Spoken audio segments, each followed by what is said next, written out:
Hi friends, welcome back to my channel. ఈరోజు మీకు ఈ సీరియల్లో ఏం జరిగిందో తెలుసుకోవాలి అనుకుంటున్నారా? అయితే వెంటనే మనం సీరియల్లోకి వెళ్ళిపోదాం.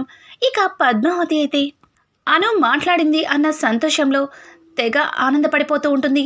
ఇంతలో విక్రమాదిత్య పద్మావతి దగ్గరకు వచ్చి, ఏంటి ఈరోజు చాలా సంతోషంగా కనిపిస్తున్నావు, ఇంతకీ ఏంటి సంగతి అని అనడంతో, అవును అవును శ్రీవారు, ఈరోజు నాకు చాలా ఆనందంగా ఉంది, అక్క నాతో మాట్లాడుండాది అని చెప్పి ఇక పద్మావతి అయితే విక్రమాదిత్యతో చెప్పడంతో, అయితే ఈ సంతోషాన్ని నువ్వు ఒక్కదానివే ఎంజాయ్ చేస్తావా, మరి మాకు పార్టీ ఏమీ లేదా పుష్ప అని చెప్పి ఇక విక్కీ అయితే పద్మావతిని అడుగుతాడు.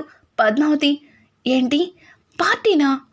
అయితే స్వీట్ లేదు లేదు, మీకు ఒంట్లో షుగర్ ఉంది, పార్టీ ఇవ్వడానికి వీల్లేదు అని చెప్పి పద్మావతి అంటుంటే, ఆ మాటలకి విక్రమాదిత్య, చూడు పార్టీ ఇవ్వాలి అనుకుంటే ఎలా అయినా ఇవ్వచ్చు, ఇలా వంకలు చెప్పరు అని చెప్పి ఇక విక్కీ పద్మావతితో అనడంతో, ఆ మాటలకి పద్మావతి కొద్దిసేపు ఆలోచించి, సరే సారు, మీకు పార్టీనే కదా కావాలి, ఇస్తాను, కూర్చోండి అని చెప్పి ఇక మంచం మీద కూర్చోపెడుతుంది.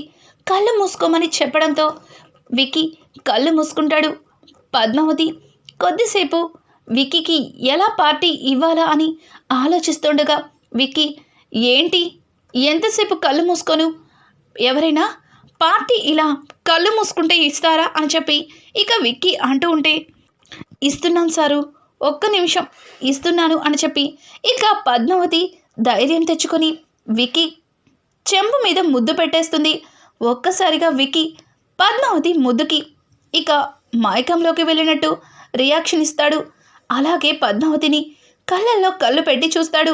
పద్మావతి అయితే, సారు సరిపోతుందా పార్టీ అని అనడంతో విక్కీ పద్మావతిని చూస్తూ, సరిపోలేదు, నాకు ఇంకా కావాలి అని చెప్పి ఇక పద్మావతి దగ్గరగా వెళ్తుంటాడు.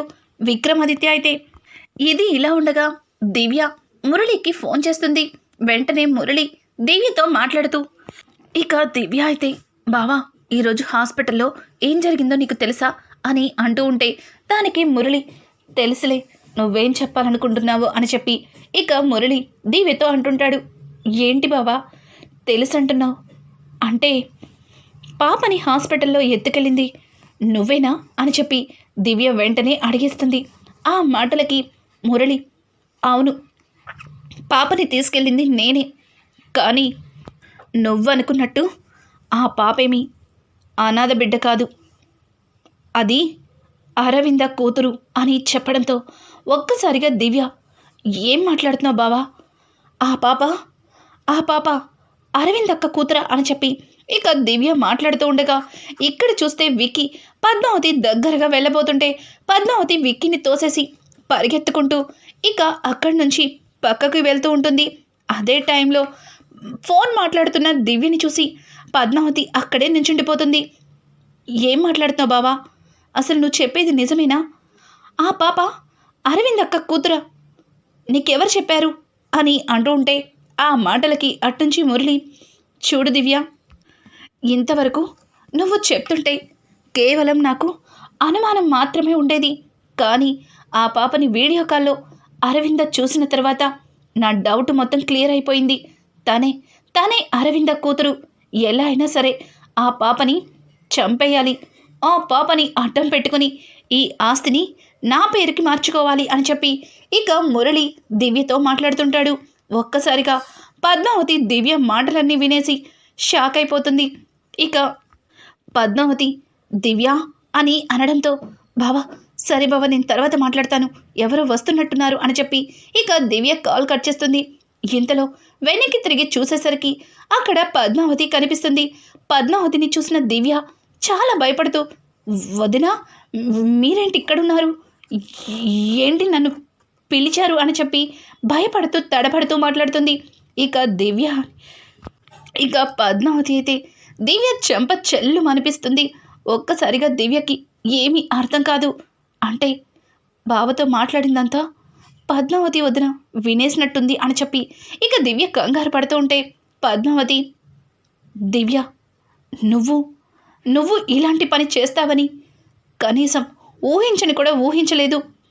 మాతోనే ఉంటూ ఈ ఇంట్లోనే తింటూ ఇట్లాంటి పని చేస్తావా అని అంటుంటే, అది అది వదిన అది అని చెప్పి ఇక దివ్య తడబడుతూ భయపడుతూ ఉంటుంది. ఇంకేం చెప్పద్దు దివ్య, ఇంకొక్కసారి నువ్వు ఆ నీచుడితో మాట్లాడితే చంపేస్తాను అని చెప్పి ఇక దివ్యని బెదిరిస్తోంది పద్మావతి. అయితే ఒక్కసారిగా దివ్యకి ఏమీ అర్థం కాదు. వదినా, ఏం మాట్లాడుతున్నారు? నేను ఆ మురళితో మాట్లాడుతున్నాను అంటే దానికి కారణం అరవింద్ అక్కే. అరవింద్ అక్క కోసమే వాడితో నేను మాట్లాడుతున్నాను అని చెప్పి దివ్య చాలా అమాయకంగా ఇక పద్మావతితో చెబుతుంది. కానీ పద్మావతి, చూడు, నువ్వు ఎట్టి పరిస్థితుల్లో ఆ నీచుడితో మాట్లాడడానికి లేదు. వాడు ఎలాంటి వాడో నాకు బాగా తెలుసు. వాడి మాయ మాటలు నమ్మి నువ్వు ఎక్కడ వాడి మాయలో పడతావేమోనన్నా అని నాకు భయం వేస్తుంది అని అంటుంటే ఇక దివ్యకి పూర్తిగా అర్థమవుతుంది తను మాట్లాడిన మాటలేమీ పద్మావతి వినలేదని. అలాగే కేవలం మురళితో మాట్లాడాను అన్న నిజం మాత్రమే తెలిసిందని దివ్యకి అర్థమయ్యి అమ్మయ్య అని చెప్పి తన మనసులో అనుకుంటూ, వదిన, వాడు అక్కని ఎక్కడ దాచిపెట్టాడో తెలుసుకోవడానికే వాడితో మాట్లాడాను. అంతే వదిన, అంతే. అంతేగాని మిమ్మల్ని మోసం చేయాలని కాదు. నన్ను క్షమించండి అని చెప్పి అక్కడి నుంచి దివ్య వెళ్ళిపోతుంది. కానీ పద్మావతి మొత్తం వింటుంది. దివ్యకి అనుమానం రాకుండా కవర్ చేస్తుంది. ఇక పద్మావతి ఆ రోజు నుంచి దివ్య మీద ఒక కన్నేసి ఉంచుతుంది. ఇక్కడ చూస్తే మురళి అసలు ఈ అరవిందతో ఆస్తి ఎలా సంతకం పెట్టించుకోవాలి, అరవింద ఏం చెప్తే నా మాట వింటుంది అని చెప్పి ఇక మురళి ఆలోచిస్తూ ఉంటాడు. ఇంకా ఇంతలో పద్మావతికి యశోధర్ ఫోన్ చేస్తూ ఉంటాడు. పద్మావతి అక్కడ లేకపోవడంతో విక్రమాదిత్య ఫోన్ లిఫ్ట్ చేసి చెవు దగ్గర పెట్టుకుంటాడు. ఒక్కసారిగా విక్రమాదిత్య యశోధర్ మాటలు విని షాక్ అయిపోతాడు. Padmavathi, I love you Padmavathi, reply ఎప్పుడు ఇస్తావు పద్మావతి అని చెప్పి యశోధర్ ఫోన్ లిఫ్ట్ చేయడంతోనే అవతల ఎవరు మాట్లాడుతున్నారో తెలుసుకోకుండా ఇక తన ప్రపోజల్ చేసి తన ప్రేమని చెబుతూ ఉంటాడు. ఒక్కసారిగా విక్కీకి యశోధర్ మాటలు విని షాక్ అయిపోతాడు. ఇక కోపంగా ఫోన్ కట్ చేస్తాడు. పద్మావతి పద్మావతి అని చెప్పి ఇక యశోధర్ ఫోన్ కట్ అయిపోవడంతో ఫోన్ వైపే చూస్తాడు. అప్పుడే వాళ్ళమ్మ సుగుణ యశోధర్ దగ్గరికి వచ్చి, యశోధర్, ఏం చేస్తున్నావు? పద్మావతికి ఫోన్ చేశావా అని అంటూ ఉంటే, సుగుణ, పద్మావతికి ప్రపోజల్ చేశాను, తిరిగి కనీసం రిప్లై కూడా ఇవ్వలేదు. నాకు తెలుసు సుగుణ, పద్మావతికి నేనంటే ఇష్టం లేదని. చూడు, పద్మావతితో మాట్లాడడానికి ఎంతలా ప్రయత్నిస్తున్నా తను నన్ను అవాయిడ్ చేస్తుంది అని చెప్పి ఇక యశోధర్ సుగుణతో చెప్తుంటే, ఒరేయ్ ముదురు బెండకాయ్, ఫోన్ లిఫ్ట్ చేయగానే ఏదో ఒకటి మాట్లాడి తరువాత ప్రేమ గురించి మాట్లాడాలి. అంతేగాని ఫోన్ లిఫ్ట్ చేసిన వెంటనే ప్రపోజల్ చేసేసి రిప్లై ఇచ్చేయమంటే ఏ ఆడపిల్లైనా ఎలా ఇస్తుందిరా? అసలు నిన్ను చూస్తుంటే నాకు చాలా జాలేస్తుంది. అసలు ఏమీ తెలియదు నీకు నేను చెప్పాల్సి వస్తుంది అని చెప్పి ఇక సుగుణ అయితే యశోధర్కి నచ్చ చెప్తుంది. ఇక్కడ చూస్తే అప్పటికే దివ్య గురించి నిజం తెలిసి పద్మావతి చాలా దిగులుగా వచ్చి అక్కడే విక్రమాదిత్య పక్కన కూర్చుంటుంది. విక్కీ యశోధర్ చెప్పిన మాట విని కోపంతో రగిలిపోతాడు. ఇక పద్మావతి వైపు చూస్తూ, విక్కీ, ఏంటి అలా ఉన్నావు అని అనడంతో దానికి పద్మావతి, అది సారు, మీకు ఒక నిజం చెప్పాలి అని అంటూ ఉంటే దానికి విక్కీ, ఏంటా నిజం చెప్పు అని అడగడంతో దానికి పద్మావతి దివ్య గురించి చెబుతూ ఉంటుంది. కానీ విక్రమాదిత్య పద్మావతి చెప్పిన మాటలు అస్సలు వినిపించుకోడు. చూడు పద్మావతి, నువ్వు నా దగ్గర ఏమన్నా నిజాన్ని దాచిపెట్టావా? చెప్పు. తరువాత నేను ఈ కారణంతోనే మీకు చెప్పలేదు అని చెప్పి నువ్వు నీ మాటలతో నన్ను మెప్పించడానికి చూస్తావు. చెప్పు పద్మావతి, నువ్వు నా దగ్గర ఏమన్నా దాచిపెట్టావా అని చెప్పి విక్కీ పద్మావతిని చాలా గట్టిగా అడుగుతాడు. పద్మావతి యశోధర్ సంగతే మర్చిపోయి దివ్య గురించి నిజం చెప్తుంది. సారు, మీకు నాకు మధ్యలో ఎటువంటి సీక్రెట్లు లేవు. ఇదిగోండి, ఇదే అని చెప్పి దివ్య గురించి చెప్పడంతో పద్మావతి అబద్ధం చెప్పకు, నిజం చెప్తావా లేదా అని చెప్పి విక్కీ లేచి గట్టిగా పద్మావతిని అడుగుతాడు. పద్మావతికి ఏమీ అర్థం కాదు. సారు, అసలు మీ దగ్గరిక ఎందుకు నేను నిజాన్ని దాచిపెడతాను? ఒకప్పుడు మురళి నన్ను బెదిరించేవాడు కాబట్టి ఎక్కడ వదిన్ని ఏమన్నా చేస్తాడేమో అన్న భయంతో నేను సైలెంట్గా ఉన్నాను. కానీ ఇప్పుడు అట్లాంటి భయాలేమీ లేవు అని చెప్పి ఇక పద్మావతి చెబుతూ ఉంటే విక్కీకి చాలా కోపం వచ్చి, చాలు చాలు పద్మావతి, నిజంగానే పిన్ని ఎప్పుడు చెబుతూ ఉండేది, డబ్బున్న వాళ్ళని ఈ మీలాంటి వాళ్ళు వలలో వేస్తారు, డబ్బు కోసం వాళ్ళని ప్రేమించేలాగా చేసుకుంటారు, తరువాత ఈ రకంగా పెళ్ళిళ్ళు చేసుకుంటారు. ఇప్పుడు నా దగ్గర డబ్బు లేదు, అలాగే ఆస్తి లేదు, అందుకే ఇప్పుడు నేను నీకు నచ్చటం లేదు కదా అని చెప్పి విక్కీ మాట్లాడుతూ ఉంటే, సారు ఏం మాట్లాడుతుంటారు, అసలు మీరేం మాట్లాడుతున్నారు, నాకు అర్థం కావట్లేదు సారు అని చెప్పి పద్మావతి ఇక విక్కీ మీద చాలా గట్టిగా అరుస్తుంది. చాలు పద్మావతి, చాలు, నువ్వు నీ నటన ఇక నేను తట్టుకోలేను. ఆ యశోధర్ నిన్ను ప్రేమిస్తున్నాడని ఎందుకు నాకు చెప్పలేదు? పార్టీలో వాడు ప్రపోజల్ చేశాడు కదా, మరి ఆ నిజాన్ని నా దగ్గర ఎందుకు దాచిపెట్టావు? నాకు అర్థమైంది, బాగా అర్థమైంది. ఇప్పుడు నా దగ్గర డబ్బు ఆస్తి లేదు, అది వాడి దగ్గర ఉంది. అందుకే వాడిని నీ చుట్టూ తిరిగేలా చేసుకున్నావు, అలాగే వాడిప్పుడు నిన్ను ప్రేమించేలాగా చేసుకున్నావు.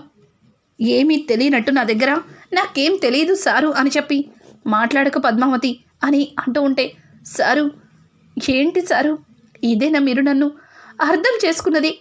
మీరు నన్ను అనుమానిస్తున్నారా? ఒకప్పుడు మురళి విషయంలో కూడా ఇలాగే నన్ను చాలా మాటలు అన్నారు, కానీ అదంతా అబద్ధమని సాక్ష్యాలతో సహా మీకు నిరూపించాను. కానీ ఇక్కడ యశోధర్ సార్ గురించి నాకు ఏమాత్రం కూడా తెలీదు. ఆ రోజు పార్టీలో జరిగింది విన్న తర్వాత తట్టుకోలేక ఎవరితో చెప్పాలో తెలియక ఒంటరిగా ఒక్కదాన్నే పిచ్చిదానిలాగా ఇంటికి వచ్చేశాను. మీరు నన్ను అడగడానికి ప్రయత్నించారు, కానీ అప్పుడే పాపకి ఒంట్లో బాగోలేదు, పాపని తీసుకొని హాస్పిటల్కి వెళ్ళాము. తరువాత ఇదిగో ఇలా జరిగింది, ఇదే సారు జరిగింది అని అంటుంటే, తర్వాత నువ్వు నాకు ఎందుకు నిజం చెప్పలేదు అని చెప్పి విక్కీ గట్టిగా పద్మావతిని అడగడంతో, అది సారు, సందర్భం చూసి మీతో నిజం చెప్పాలి అనుకున్నాను, కానీ ఇంతలోనే ఇలా జరిగిపోయింది సారు, అంతే సారు.